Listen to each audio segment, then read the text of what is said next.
इसी पर हमारे chairman Jharkhand chamber of commerce की agri horticulture agro rural industry के कमेटी के द्वारा 10 जून को NHB, AMI, AIF, ACABC,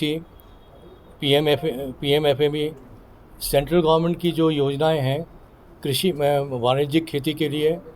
कृषि इंफ्रास्ट्रक्चर को डेवलप करने के लिए, कृषि उद्योग को विकसित करने के लिए केंद्र सरकार की बहुत सारी आकर्षक योजनाएं हैं जिसके बारे में झारखंड वासियों को उससे अवगत नहीं है। उनको अवगत कराने के लिए और इस योजनाओं का भरपूर लाभ उठाने के लिए 10 तारीख को हम लोग 11 बजे से लेकर 5 बजे तक शिविर का आयोजन कर रहे हैं। और इस शिविर में हम लोगों ने उन्हीं प्रगतिशील किसान, उद्यमियों, agro traders, minor forest produce traders,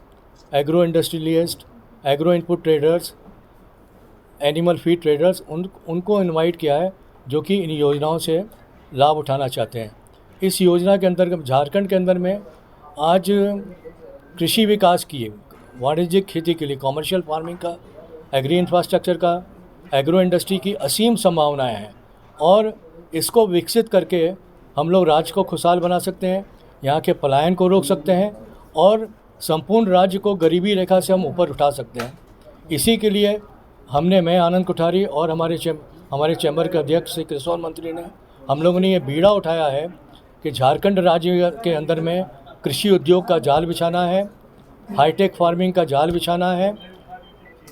agree infrastructure को विकसित करना है। और इसमें मैं सारे इलेक्ट्रॉनिक मीडिया, प्रेस विंडो, आप सबों का मुझको सहयोग चाहिएगा। इस शिविर के अंदर में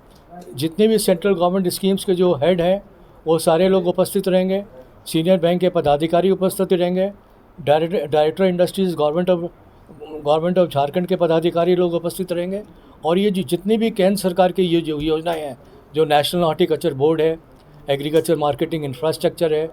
एग्री इंफ्रास्ट्रक्चर फंड है, ACABC है, PMFE है, ये सारी योजनाएं, उसके अलावा इंडस्ट्रियल पॉलिसी है, एग्री एक्सपोर्ट पॉलिसी है, ये सब की जानकारी दी जाएगी। इसके अलावा आप लोगों के माध्यम से ये सारी जानकारी हम चाहेंगे कि पूरे झारखंड में गांव-गांव में इस योजनाओं की जानकारी मिल जाए ताकि अधिक से अधिक राज्य में 33,000 गाँव हैं, 33,000 गाँव के अंदर में कॉमर्शियल फार्मिंग की शुरुआत हो जाए, हर ज़िले में कोल्ड स्टोरेज की स्थापना हो जाए, हर बाजार टाउन के अंदर में कोल्ड रूम की स्थापना हो जाए, हर गांव में mini rice mill, mini oil mill, mini दाल मिल, ये सारी चीज़ जो कुटीर उद्योग है, कुटीर उद्योग का जाल भिजवाएँ। उसके अंदर में महिला उद्यमी भी काफ़ी लार्ज स्केल में भाग ले सकती हैं। और हमारा दोनों का ये संकल्प है कि हम लोग इसके माध्यम से राज्य को 5 साल के अंदर में हम लोग राज्य को खुशहाल राज्य में परिणत कर देंगे, यहाँ के पलायन को रोक देंगे और राज्य को गरीबी रेखा से हम ऊपर उठा देंगे। नमस्कार, जोहार। पहले तो आप सबों का बहुत स्वागत चेंबर भवन में। चेंबर हमेशा ये चिंता करता है कि राज्य का विकास कैसे हो, राज्य में खुशहाल हमारे किसान, कृषि भाई जो कृषि का उत्पादन कर रहे हैं उनका सामान उचित दाम में कैसे बिके, उनका सामान बर्बाद नहीं हो। इसके लिए हम लोगों ने सरकार की पहल को आगे बढ़ाया है। उन्होंने जो भंडारण करने वाले जो बड़े बड़े गोदाम का निर्माण, उसमें सब्सिडी का प्रावधान रखा है, कोल्ड स्टोरेज का में भी सब्सिडी का प्रावधान रखा है और गांव-गांव तक इस योजना को हम लोग पहुंचा देते हैं तो निश्चित रूप से ये गांव के लिए भी बहुत भला करेगा और हमारे राज्य के विकास में सहयोगी होगा और चेंबर का एक उद्देश्य पूरा होगा, जो सबका साथ सबका विकास जो नारा है हमारे मुख्य प्रधानमंत्री जी का, उसको हम लोग आगे लेके जाएंगे।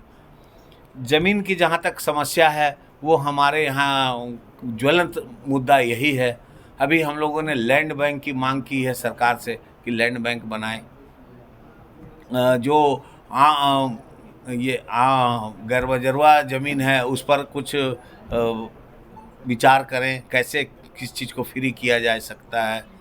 और जो खास महल की ज़मीन है जिसमें बहुत सारे लोग रह रहे हैं या बहुत सारे ज़मीन विवादित पड़े हुए हैं, उनको हम लोग चाहते हैं कि उनको फ्री होल्ड करें। जो उसमें पहले से है उसको मालिकाना हक दे दें, कुछ उसका टोकन मनी ले लें, उसको उसके हक में ज़मीन या मकान होने से वो कोई ना कोई व्यापार या उद्योग लगाएगा और बैंक भी उसको ऋण देगी। आज स्थिति ये है कि आपके पास ज़मीन है लेकिन बैंक आपको ऋण नहीं दे रही है। तो ये बहुत सारी समस्याओं का निदान हम लोग हमेशा सरकार से मांग करते रहे हैं और एक अच्छी पहल कृषि को आगे बढ़ाने के लिए हमारे बीच में हमारे आहारी कमेटी के चेयरमैन लेके आए हैं। हम समझते हैं कि 10 तारीख को काफ़ी लोगों को इस विषय की जानकारी से लाभ होगा और पूरे झारखंड को इसका लाभ मिलेगा।